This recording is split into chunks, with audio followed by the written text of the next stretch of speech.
Salut les renards, c'est Foxpy, on se retrouve aujourd'hui pour le 51e épisode de la playlist Algorithme en Python. Hier nous avons recherché la valeur maximale dans un dictionnaire, aujourd'hui on va en rechercher la valeur minimale. Donc pour ça, on va définir la méthode minDict qui va prendre en paramètre notre dictionnaire, et on va instancier une variable minValue qui contiendra la valeur minimale du dictionnaire.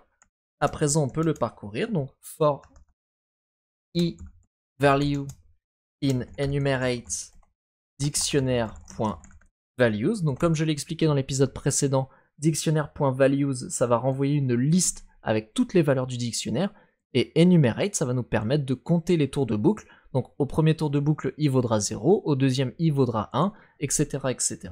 Et ça, c'est très important pour la première structure conditionnelle, puisque on veut qu'au premier tour de boucle, minValue se voit affecté de la première valeur. Donc si i est égal à 0 ou que une valeur que l'on rencontre est inférieure à minValue, alors on veut changer la valeur de minValue par value.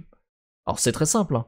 Au premier tour, on affecte notre valeur à la valeur minimale, comme ça si après on rencontre d'autres valeurs et qu'elles sont plus petites, eh bien on pourra changer minValue. Et si à un moment, au xème tour de boucle, on est sur une valeur qui est plus petite que minValue, eh bien minValue change et prend le résultat de cette valeur, enfin la valeur de cette variable value.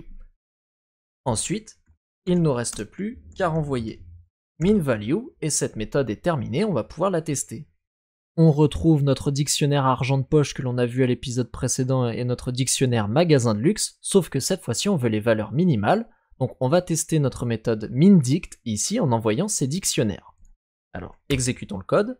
Là, on a 20 et 1400, en effet celui qui a le moins d'argent de poche c'est Antoine avec 20, puisque Julie en a 150 et Alfred en a 100, et dans le magasin de luxe, le produit le moins cher c'est le sac à main qui est à 1400, puisque la bague est à 3200 et la montre est à 5600. Donc notre méthode est fonctionnelle, elle nous renvoie bien la valeur minimale d'un dictionnaire.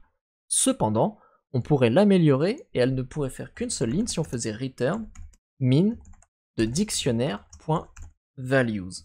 Là si je réexécute mon code, on retrouve les mêmes valeurs. Alors on peut expliciter comment ça marche. Ici si je crée une liste et que celle-ci est constituée de plusieurs valeurs, 1, 2, 3, 4, moins 10, 100, si j'applique la méthode min, ça va me renvoyer la valeur la plus petite de cette liste, à savoir moins 10. Et dictionnaire.values, ça renvoie tout simplement toutes les valeurs du dictionnaire, donc quand j'écris ça, je demande à récupérer la valeur minimale parmi toutes les valeurs du dictionnaire. On a donc codé minDict ici, en une seule ligne, et c'est quand même beaucoup plus beau. Donc voilà, aujourd'hui vous savez comment trouver la valeur minimale dans un dictionnaire.